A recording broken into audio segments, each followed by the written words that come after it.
"Officer," he said calmly, "I have dashcam footage of the entire incident." My stomach dropped. Front and rear cameras. Everything recorded. Front and rear cameras. Everything's on there. He walked to his car and ejected the SD card like he'd been waiting for this moment his entire life. I stood in the middle of a crashed intersection, watching my marriage, my record, and my entire carefully constructed lie collapse in real time. 20 minutes later, they called us over. We've reviewed the footage. Mr. Tyler, you are clearly operating the vehicle. The recording shows you insisting on driving despite the owner's objections. They arrested Tyler right there. Then they turned to me.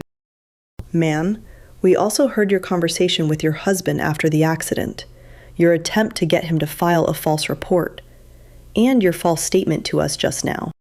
I was confused. The accident. I didn't know what I was. The audio is very clear. You're under arrest for conspiracy to file a false police report and obstruction of justice. They put me in handcuffs. Actual handcuffs. While Marcus stood there watching. Calm. Tired. Disappointed. Not surprised. Chapter 1. Marcus. Marcus and I met at a house party through mutual friends. Nothing dramatic. Two people who ended up talking by the kitchen counter while everyone else got wasted. He worked in IT support, I was in marketing. We bought a house 2 years into the marriage, split everything down the middle like responsible adults. The thing about Marcus was his systems. Every bill had its place, every expense tracked, every purchase discussed. I'm looking at our grocery spending for the last quarter. We're running about $40 over budget consistently. Marcus, it's groceries. It adds up. Can we not have a budget meeting on a Saturday morning? I'm just saying that if we planned our meals more. I don't want to plan my meals. I want to eat what I feel like eating. That's fine. I'm just trying to keep us on track. You're always trying to keep us on track. Can't we just live sometimes? He went quiet, like he always did. That was Marcus. Never raised his voice. Never caused drama. Always paid his half on time. Remembered every trash day. Asked if you needed anything from the store. Reliable. Steady. Predictable as sunrise. And after 4 years, predictable started feeling like a prison. Then Marcus installed a dash cam in his Honda. Front and rear cameras. Crystal clear footage. He spent 2 weeks researching the purchase and talked about it like he'd invented something. The resolution on this is exceptional. If anything ever happens on the road, we have documentation. Great. Evidence matters. People lie. Footage doesn't. I remember thinking at the time, who talks like that? I would remember those words later. Chapter 2. Tyler. 6 months ago, Tyler moved back to town. We dated in college. When he graduated a semester before me and got a position across the country, we agreed long distance wouldn't work. Clean break. Move on. Except now he was back. And the boy I dated had become a pharmaceutical executive, making well over 6 figures. When he reached out on Facebook wanting to reconnect as friends, my heart did something it hadn't done in years. Marcus wasn't thrilled. You want to start meeting with your ex-boyfriend? For coffee, as friends. Okay. You're doing the thing where you say okay, but you mean the opposite. I said okay, Nicole. Your face is doing the thing. I said it's fine. It's fine. Which, with Marcus, meant it absolutely wasn't fine, but he'd rather swallow his feelings and have an uncomfortable conversation. Tyler and I started meeting for coffee. Then lunch. Every conversation reminded me of what I'd given up. Just got back from a conference in Miami. The client took us to this rooftop place. Unbelievable views. That sounds amazing.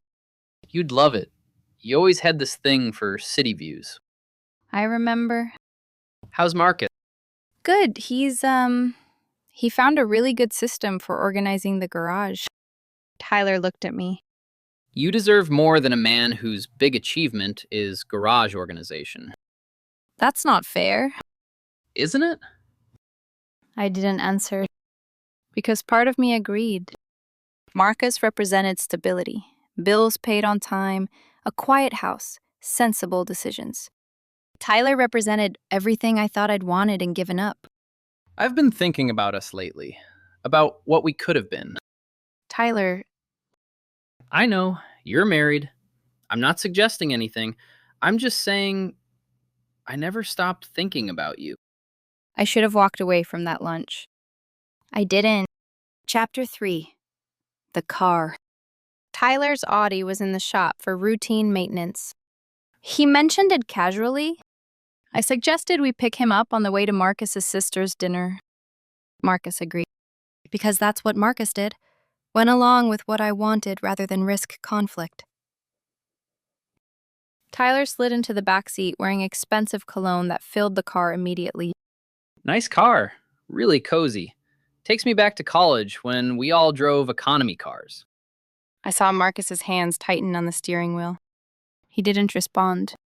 About 10 minutes in, my mom called. Family drama about my cousin's divorce. Babe, can you pull over? I need to take this. Marcus found a spot on a quiet street. I got out to pace while talking. When I came back, Marcus and Tyler were in the middle of something. Come on, man. You look exhausted. Let me drive for a bit. I'm fine. Don't be like that. I'm an excellent driver. Just relax. Something about Marcus being stubborn irritated me. Here was Tyler, offering to help, being considerate, and Marcus was acting territorial over his Honda. Frank, just let him drive. You've been working so hard. The look Marcus gave me through the rearview mirror should have been a warning. I said I'm fine. Don't be so controlling, it's just driving. That word, controlling, hit him somewhere. Marcus prided himself on being reasonable, the opposite of controlling. Said in front of Tyler, he couldn't argue without proving my point. Fine, whatever. They switched seats. I climbed into the back. Tyler drove faster than Marcus, more aggressive, confident in a way that bordered on recklessness. Marcus sat stiffly in the passenger seat, occasionally reaching for the door handle. Relax, I told him. He's got it. But I could see Marcus getting more tense with every corner. Still, he said nothing. Because that was Marcus. Suffers in silence rather than cause a scene. Chapter 4. The intersection. We were approaching a four-way stop. An older sedan to our right. Elderly woman behind the wheel. Tyler barely slowed. Dwayne, Tyler, there's a stop sign. But Tyler was already rolling through, accelerating to beat the other car. The woman had started moving, assuming we'd stop. And we weren't going to make it. The impact hit Marcus's side. Airbags, explosive sound, glass, twisted metal. Marcus was slumped against his deployed airbag, blood on his forehead. Tyler's hands were shaking. Oh God. Oh God. Oh God. I climbed out through Tyler's door, dazed. Marcus was already calling 911, voice steady despite the blood on his face. The elderly woman approached slowly, shaken but moving. That's when Tyler pulled me aside. I need you to help me. Help you how? Tell the police Marcus was driving. I actually laughed. What? No, you were driving. Please, he grabbed my arm. I've got a DUI on my record. One more strike and I lose my license.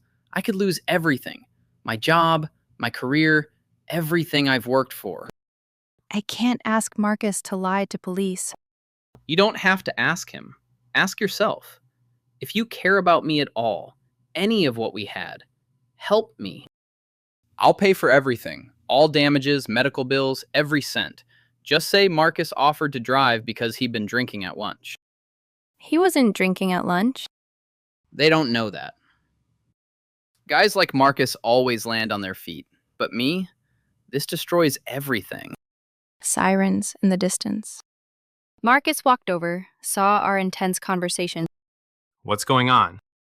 Just telling Nicole how sorry I am. Accidents happen. Bleeding from a head wound. Still gracious. Because of course. Chapter 5. The Lie. When the officer started taking statements, I pulled Marcus aside.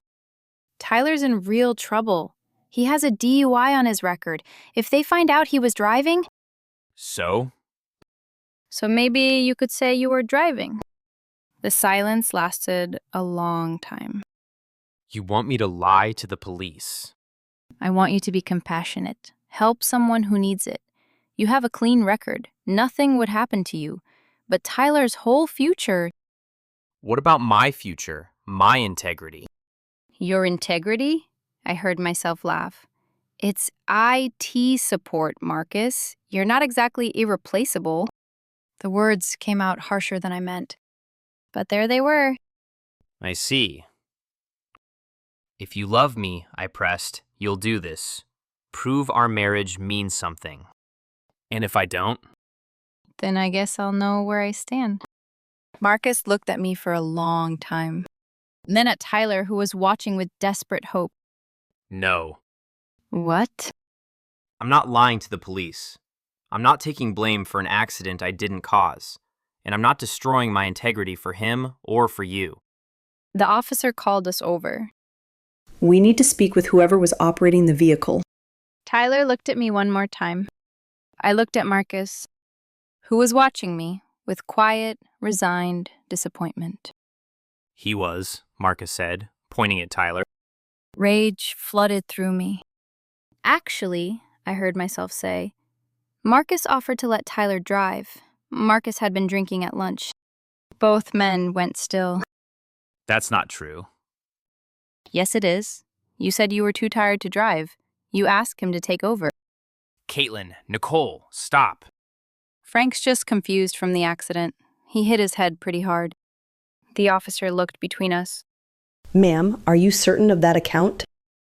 Officer, I have dashcam footage of the entire incident. Chapter 6. The Card. My stomach dropped. Front and rear cameras, everything's recorded. He walked to his car, ejected the SD card, handed it to the officer like it was nothing. I stood in the middle of a suburban intersection, watching my lie dissolve in real time. 20 minutes later. Mr. Tyler, you are clearly operating the vehicle. The recording shows you insisting on driving despite the owner's objections. They arrested Tyler, then turned to me. Ma'am, we also heard your conversation with your husband, your attempt to get him to file a false report, and your false statement just now. I was confused. The accident. The audio is very clear.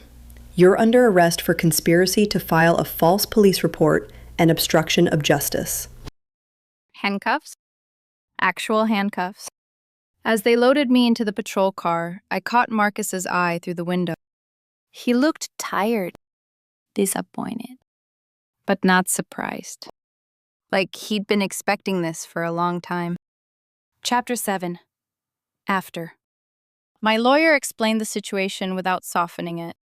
With video and audio evidence of you attempting to obstruct justice, you'd lose at trial and face far worse consequences.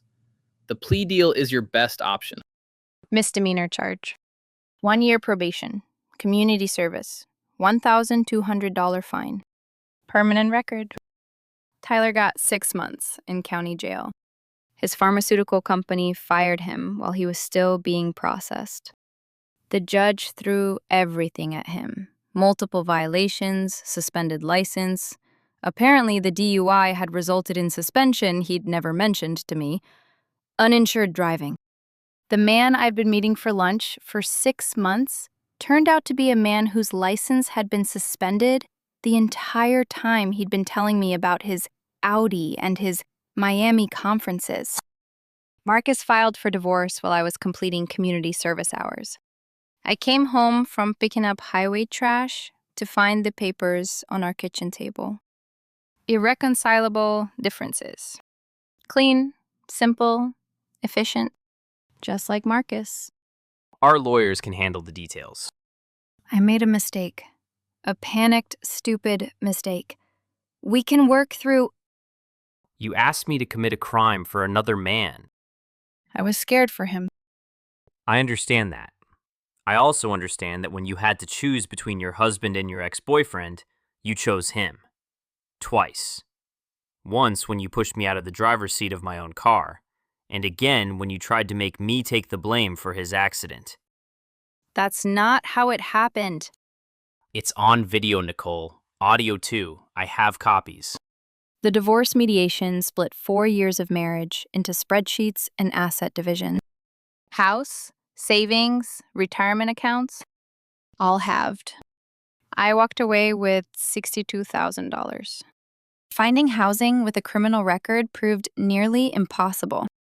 I ended up back at my parents' house at 28 years old, sleeping in my childhood bedroom. Marcus found a nice apartment downtown. Started dating someone from work. Seemed genuinely happy for the first time in years. Tyler got out after 4 months with good behavior.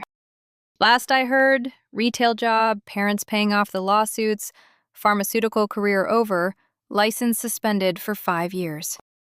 The man I thought was worth sacrificing my marriage for turned out to be exactly the kind of man who asks his married friend to cover for him with the police, and then watches her get arrested without saying a word. I still don't fully understand why Marcus couldn't just bend the rules once. But when I'm being honest with myself, which is harder than it sounds, I know that's not really what I'm angry about. I'm angry that when I finally saw clearly what I had, it was already gone. And the Dashcam got there first. That's where this story ends. Thank you for listening. If this one stayed with you, subscribe, leave a like, and turn on notifications. See you in the next one.